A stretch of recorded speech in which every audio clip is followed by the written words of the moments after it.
러시아의 대문호인 니콜라이 고골리가 쓴 외투라는 소설이 있습니다. 이 소설에서의 주인공은 러시아의 상페테르부르크의 말단 관리로 생활하고 있습니다. 월급도 작고 가난해서 힘들게 살아가지만 그래도 자기가 맡은 일에 성실하게 살아갔던 사람이었습니다. 상페테르부르크가 워낙 추운 도시라 외투가 없이는 바깥 활동을 할 수가 없습니다. 그런데 이 주인공의 외투는 하도 닳아가지고 더 이상 수선을 할 수가 없는 지경이 되었습니다. 그래서 어려운 삶에 어렵게 새 외투를 장만하게 됩니다. 그런데 저녁에 집에 돌아오다가 강도에게 새 외투를 빼앗기게 되죠. 너무나 억울하고 마음이 아파서 경찰서장도 찾아가고 또 유력 인사들에게 가서 하소연을 하지만 모욕만 당하고 쫓겨납니다. 마음이 상심돼서 병이 들어 시름 앓다가 이 주인공이 죽게 됩니다. 그런데 주인공이 죽고 나서부터 이 도시에 이상한 일이 생깁니다. 주인공이 유령이 되어서 길 가는 사람들의 외투를 빼앗는 것입니다. 그리고 자신이 그렇게 간청했지만 거절했던 관리의 외투를 빼앗고는 사라져 버렸습니다. 이 소설은 당시 러시아의 사회상과 문제점을 지적한 풍자소설입니다. 그런데 가만히 생각해 보십시오. 이 소설에서의 주인공은 살아서도 죽어서도 외투에 집착하고 있습니다. 살아서도 죽어서도 세상 것 붙들고 살아가고 있는 것입니다. 현대인의 모습과 닮아 있죠. 세상 것에 매여 있고 세상 물질, 세상 욕망에 붙잡혀서 살아가고 있습니다. 여러분은 어떠십니까? 여러분은 무엇을 붙잡고 무엇에 매여서 살아가고 계십니까? 오늘 본문의 말씀은 우리가 살아서도 죽어서도 붙잡고 살아야 할 게 무엇인지에 대해서 말씀하고 있습니다. 예수님께서 병들어 죽은 나사로에게 오셨습니다. 오늘 본문 17절과 18절 말씀, 우리 이 말씀 같이 한번 읽어보실까요? 예수께서 와서 보시니 나사로가 무덤에 있은지 이미 나으리라. 베다니는 예루살렘에서 가깝기가 한 오리쯤 되매 나사로가 무덤에 있은지 이미 나으리다, 4일째가 되었다라고 말하고 있습니다. 당시 유대인들은 사람이 죽어도 영혼이 3일 동안은 시신에 머문다라고 생각을 했습니다. 그래서 시신이 영혼에 깃들어 있는 3일 동안 장사를 지내는 것입니다. 그런데 나사로는 무덤에 들어간 지 이미 나흘째입니다. 다시 말해서 영혼이 떠난 상태라는 거예요. 이미 죽었다는 것이죠. 완전한 죽음, 완전한 절망 상태라는 것을 가리키고 있는 것입니다. 더 이상 살아날 소망이 없는 상태입니다. 나사로, 마르다, 마리아 남매가 살았던 베단이라는 동네는 예루살렘에서 약 5리쯤 떨어져 있는 곳이었습니다. 요즘식으로 환산하면 2.7km에 해당이 됩니다. 2.7km밖에 되지 않으니까 상당히 가깝죠. 그래서 예루살렘에서 많은 사람들이 나사로를 문안하기 위해서 왔습니다. 많은 사람들이 와서 나사로가 죽었다는 것을 봤습니다. 얼마 안 있어 많은 사람들이 나사로가 다시 살아나는 것을 보게 될 것입니다. 예수님께서 오셨다는 소식을 듣고 마르다가 예수님을 맞이하러 동네 밖으로 달려갑니다.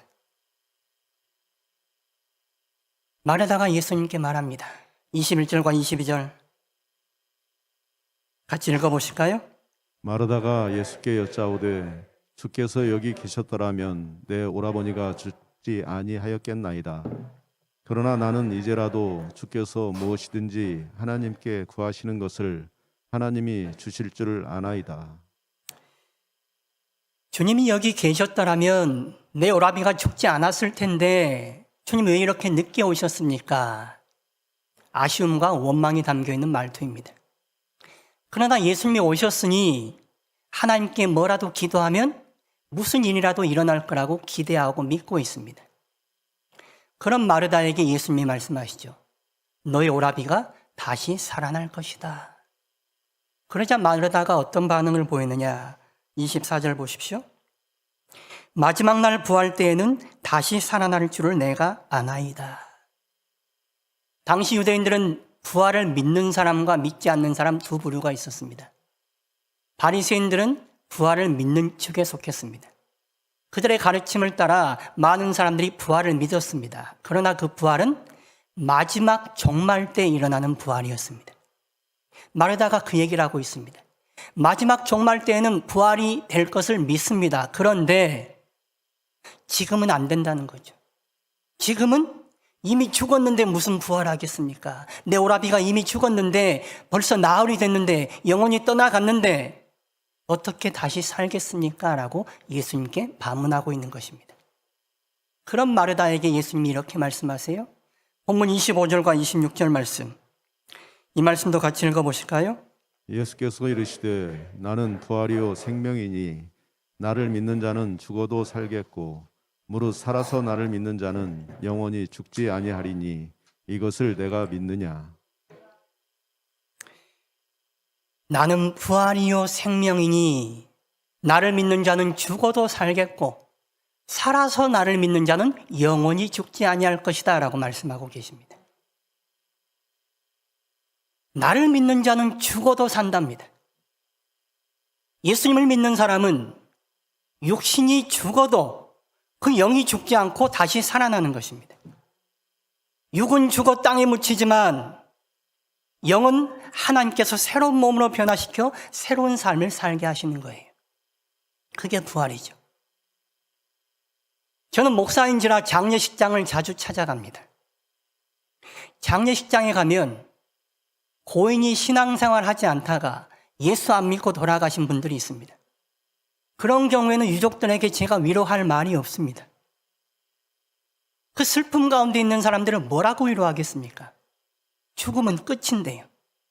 죽음은 아무것도 없습니다. 끝입니다. 끝 앞에서 뭘 위로하겠습니까? 그러나 예수 믿다가 돌아가신 분, 성도의 죽음은 부활로 위로할 수가 있습니다. 성도의 죽음은 죽음으로 끝이 아닙니다. 육의 죽음이 끝이 아닙니다. 새로운 생명으로, 영의 부활로 새로운 삶을 살아가게 되는 것입니다. 하나님께서 새로운 몸을 주시고 새로운 삶을 가지고 천국에서 영생 복락을 누리게 하는 것, 그게 성도의 삶이에요. 고린도전서 15장에서 사도 바울이 성도의 죽음과 몸의 변화에 대해서 이런 비유를 하고 있습니다. 고린도전서 15장 36절에서 38절까지 말씀 같이 읽어보실까요?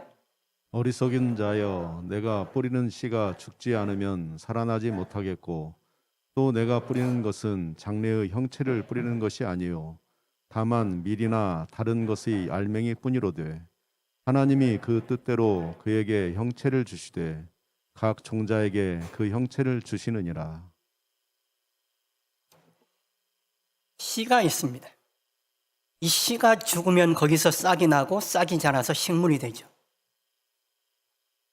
식물이 자라게 하는 싹은 씨앗에서 나오지만 식물이 자라고 나면 씨앗과는 완전히 다른 모양을 가지고 있습니다. 그 작은 씨앗이 변해서 커다란 식물이 되는 거예요. 우리 몸도 마찬가지입니다. 우리 몸이 이렇게 저렇게 다 비슷비슷하게 생겼지만 이 육의 몸이 죽으면 육의 몸이 살아나는 것이 아니라 영의 몸이 새롭게 살아나는 것입니다. 하나님께서 새롭게 만드시는 거예요. 우리가 입고 있는 이 육의 몸은 연약하기 그지없습니다. 추위와 더위에 시달립니다. 병마에 취약합니다. 한계가 있고 유한한 몸입니다. 그러나 하나님이 새롭게 주시는 영의 몸은 인간의 육의 굴레와 한계에 갇히지 않는 몸입니다. 하나님께서 죽음 이후에 그러한 새로운 몸을 주신다라고 말씀하는 거예요. 사람은 자기가 사라지는 것을 두려워합니다. 자기 명예가 사라지고 자기의 소유가 사라지고 자기의 건강이 사라지는 것을 두려워합니다. 종국적으로는 자기 생명이 사라지는 죽음을 두려워합니다. 그래서 사람은 본성적으로 죽음을 두려워하고 죽음에 대한 공포가 있습니다. 자신이 사라지는 것을 철학적으로 비존재라고 말합니다. 존재가 비존재, 존재가 없어진다는 거예요. 사람은 자기의 존재가 비존재되는 것, 없어지는 것을 두려워하는 것입니다. 그래서 자기가 살아있다는 것, 존재한다는 것을 느끼고 싶어 해요. 그래서 종족을 번식시키고 재생산을 하려고 합니다. 자기 이름을 세상에 어떻게든 남기려고 합니다. 그러나 우리는 언젠가는 죽음을 맞이하게 되어 있습니다. 아무리 나의 명예를 남기고 내 이름을 남기려 한다 해도 내 생명은 끝나게 되어 있습니다. 나라는 존재는 사라지게 되어 있어요. 비존재가 될 수밖에 없는 나의 존재를 계속해서 존재시키는, 계속해서 살게 만드는 게 뭐냐? 바로 예수 믿는 것입니다. 예수 믿으면 내 몸의 죽음에서 끝나는 것이 아니라 나의 영이 새로운 영으로, 새로운 몸으로 변화되어서 영원토록 살아간다. 예수님께서 오늘 그 말씀을 하고 계시는 것입니다. 우리는 죽음에서 끝나는 삶이 아닙니다. 하나님이 주시는 영원한 몸을 가지고 새로운 삶을 살아갈 수 있는 사람들입니다. 우리가 죽음 이후에 새로운 몸을 입고 부활의 삶을 살아가게 될 것입니다. 그런데 그 부활의 삶은 죽어서만 누리는 삶은 아닙니다. 오늘 본문 26절 보십시오. 우리 26절 말씀 다시 읽어보실까요? 무릇 살아서 나를 믿는 자는 영원히 죽지 아니하리니 이것을 내가 믿느냐. 무릇 살아서 나를 믿는 자는 영원히 죽지 아니한다라고 말씀하고 있습니다. 예수님을 믿는 사람은 죽어도 살아나고, 살아서 믿고 있는 사람은 영원히 죽지 않는다는 거예요. 죽어서 살아나는 부활은 우리가 믿습니다. 그런데 지금의 부활은 어떻습니까? 죽기 전까지 살아있는 이 긴 인생의 삶 동안 여러분은 어떤 삶을 살아가십니까? 우리가 예수님을 믿는다는 것은 옛 생명이 죽고 예수님 안에 있는 새 생명으로 산다는 것을 말합니다. 옛 생명이 죽고 새 생명이 산다. 예수님의 생명으로 산다는 것이죠. 그런데 오늘 예수님은 누구라고 말씀하시느냐? 예수님은 곧 부활이요 생명이다라고 말씀하십니다. 다시 말해 우리가 예수님 안에서 예수님을 믿고 살아간다는 것은 예수님의 새 생명 가운데 살아간다는 것인데, 그 생명은 무슨 생명이냐? 예수님의 부활 생명이란 말이에요. 다시 요약하고 정리해보면 우리는 육체의 생명으로 살아가는 것이 아니라 예수님이 주시는 부활 생명으로 살아간다라고 말하는 것입니다. 지금 말이에요. 지금 죽어서 우리 몸이 부활하는 것이 아니라 지금도 우리가 예수님이 주신 부활의 생명을 가지고 살아간다라고 말씀하는 것입니다. 그러니 지금 우리가 당하고 마주하는 고난과 시련들, 그것들에 우리가 죽지 않는 것입니다. 그 어떤 것도 우리를 죽일 수가 없는 거예요. 고난도 시련도 죽음조차도 우리를 비존재시킬 수 없습니다. 우리를 사라지게 만들 수 없습니다. 왜냐? 우리 안에 육의 생명이 아니라 예수님의 부활 생명이 있기 때문에 그렇습니다. 이 부활 생명을 누릴 수 있기를 축원합니다. 부활 생명 죽어서만 누리려고 생각하지 마시고 오늘 우리 안에 있는 부활 생명을 누리며 살아가시길 바랍니다. 예수 믿는 우리는 질적으로 존재가 변화되는 것입니다. 왜 육의 생명만을 가지고 살아가려고 하십니까? 왜 육의 것에만 일희일비하며 살아가려고 하십니까? 왜 우리 안에 예수님의 부활 생명이 있다는데, 내가 예수 안에 살아간다는데 예수님이 주시는 부활의 생명을 오늘 누리지 못하고 살아가고 있는 것입니까? 부활 신앙을 확고하게 가지실 수 있기를 바랍니다. 내게 부활 신앙이 있다면, 내 안에 예수 생명, 부활 생명이 있는 것을 믿는다면 나는 그 어떤 것에도 굴하지 않고 살아갈 수 있는 거예요. 부활 신앙이 확고할 때에 나의 삶은 예전의 삶과는 완전히 다른 삶을 살아갈 수 있습니다. 초대교회 성도들은 핍박과 두려움 가운데 살아갔습니다. 그러나 그들이 죽음을 불사하고 당당하고 담대하게 살아갈 수 있었던 이유는 부활 신앙이 확고했기 때문입니다. 그들은 죽어서의 부활만 믿는 것이 아니라 그들 안에 있는 예수님의 부활 생명을 가지고 살아간 거예요. 그러니 죽음 앞에서도 두려워하지 않는 확고한 삶을 살아가는 것입니다. 부활신앙을 가지고 있으면 뒷배가 든든합니다.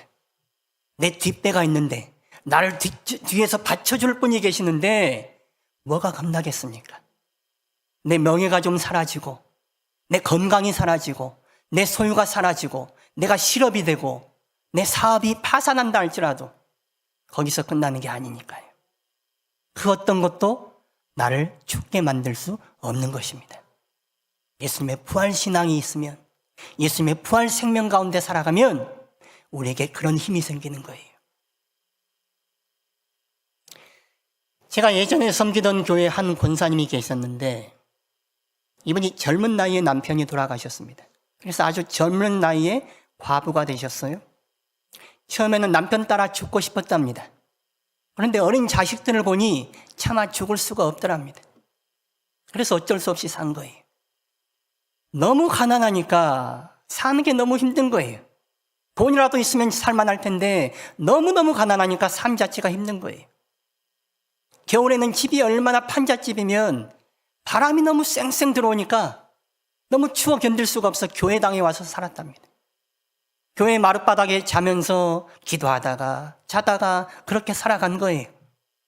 떡을 만들어서 행상을 하고 그것으로 자식들을 먹이고 잘 가르쳤습니다. 그래서 자식들도 잘 크고 권사님도 이제 어느 정도 살게 되었습니다. 그분이 교육자들에게 참 잘 베풀어요. 잘 대접합니다. 그분이 어느 날 이런 고백을 해요. 처음에는 어린 자식들을 보고 못 죽어서 살았는데 나중에 보니까 예수님 때문에 살게 되더라는 거예요. 예수님의 부활 생명이 그분 안에 있으니 예수님의 생명 붙들고 살아낸 것입니다. 그 모들고 힘든 삶, 고난의 삶을 견뎌낸 거예요. 예수님의 부활 생명이 그렇게 힘이 있습니다. 예수님의 부활 생명이 우리를 견디게 만드는 것입니다. 그래서 우리 삶을 죽고 싶은, 죽을 수밖에 없는 우리 삶을 살만하게 견디게 바꾸어내는 능력이 되는 거예요. 그래서 부활은 능력입니다. 이 능력의 삶, 이 부활의 삶을 살아가실 수 있기를 축원합니다. 신앙에는 합리적인 부분이 있습니다. 고상한 윤리가 있고 삶의 본이 있고 가르침이 있습니다. 인도의 성인이었던 간디는 예수님의 산상수훈을 최고의 윤리라고 찬사를 보냈습니다. 그리고 자신도 그 윤리를 따라 살려고 애를 썼습니다. 그러나 그는 예수님을 믿지는 않았습니다. 신앙을 합리적으로만 본 것입니다. 그러나 신앙에는 합리를 넘어서는 초합리가 있습니다. 예수님의 십자가 구원은 초합리적인 면입니다. 예수님의 부활은 초합리적인 면입니다. 천국과 지옥 또한 초합리적인 면입니다. 우리는 합리적인 면만 믿는 것이 아니라 초합리적인 면까지 다 믿는 것입니다. 그게 신앙입니다. 우리를 합리적으로 예수님의 가르침 따라 살게 하고 초합리적으로 예수님의 십자가와 부활을 믿고 살게 만드는 것, 그분이 바로 성령님이십니다. 성령이 아니고서는 우리가 예수님을 제대로 믿을 수가 없어요. 성령이 아니고서는 우리가 예수님의 십자가를 믿을 수도 없고 예수님의 부활도 믿을 수가 없습니다. 여러분, 예수님 잘 믿기 원하시면 성령을 간구하셔야 됩니다. 말씀이 잘 안 들리고 어려우면 성령을 간구하셔야 됩니다. 유대인들도 심지어 제자들도 예수님의 말씀이 어렵다고 말했습니다. 왜요? 영적이니까 이해가 안 되는 것입니다.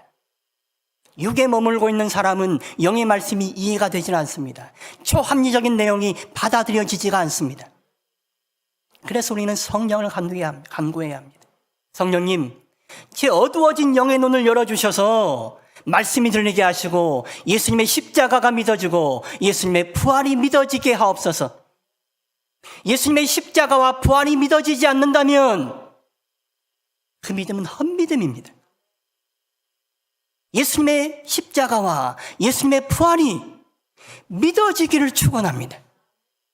예수님의 십자가가 믿어지고 예수님의 부활이 믿어진다면 우리는 예수님의 부활 생명을 오늘도 누리고 살아가게 되는 거예요. 그 생명이 오늘 우리 안에 있다면 우리 삶이 어떤 고난과 어려움과 시험 가운데 있다 할지라도 그것에 지지 않는 것입니다. 죽지 않는 거예요. 어떤 것도 우리 안에 있는 예수님의 생명으로부터 우리를 죽일 수 없어요. 육의 생명이 죽어도 영의 생명이 새로운 몸으로 살아갈 것인데 무엇을 두려워하며 무엇을 염려하며 살아가겠습니까? 예수님의 부활 생명을 오늘 누리고 살아갈 때에 우리가 부활의 능력 가운데 살아갈 수 있게 되는 것이죠. 여러분, 갑을 아시죠? 노동자가 사장에게 다음에 받을 임금을 미리 땡겨서 받는 것을 말합니다. 갑을 하면 팍팍한 살림이 좀 펴집니다. 부활을 죽어서만 누릴 거라고 생각하지 마시고 죽어서 누릴 여러분의 부활을 오늘 땡겨서 오늘 갑을 하셔서 누리세요. 갑을 하시면 다음에 받은 임금은 사라지지만 부활을 오늘 땡겨서 쓴다고 해도 내일 부활 못하는 거 아니에요. 내일 맞이할 부활 오늘 당겨서 쓰시면 오늘 우리는 예수님의 부활 생명 가운데 살아가게 되는 것입니다. 오늘 본문 24절 말씀 다시 한번 같이 읽어보실까요? 마르다가 이르되 마지막 날 부활 때에는 다시 살아날 줄을 내가 아나이다. 마르다는 마지막 날 종말 때의 부활을 알고 있었습니다. 믿었습니다. 그런데 마르다가 알고 있지 못한 게 있었습니다. 그 종말의 부활을 주관하시는 분이 바로 예수님이라는 사실입니다. 나사로가 살아났다는 사건, 이 사건은 예수님이 부활의 주님이라는 것을 보여주는 사건입니다. 종말에 일어날 부활이 지금 일어난다는 것, 예수님 안에서 종말의 주님이 종말의 부활을 일으킨다는 사실을 보여주는 사건이에요. 부활은 먼 미래에 일어나는 사건이 아닙니다. 종말 때만 일어나는 사건이 아닙니다. 부활은 예수님 안에서 일어나는 사건입니다. 그러니 우리가 지금 예수님을 믿고 있다면 부활은 지금도 예수님 안에서 일어나는 사건이라는 사실을 기억하셔야 됩니다. 부활은 예수님 안에서 일어나는 지금의 사건이 될 수 있습니다. 예수 생명을 누리고 예수 부활 생명 가운데 살아갈 때 부활은 먼 훗날 누리는 능력과 복이 아니라 지금 어려운 우리의 삶 속에서 누리는 하나님의 능력이 되는 것입니다. 그 부활, 죽어서만 누리려고 생각하지 마시고, 여러분들 힘드시잖아요. 어려우시잖아요. 어렵고 힘든 오늘 주님의 부활을 누리실 수 있기를 축원합니다. 26절 보십시오. 26절도 다시 한번 읽어보실까요?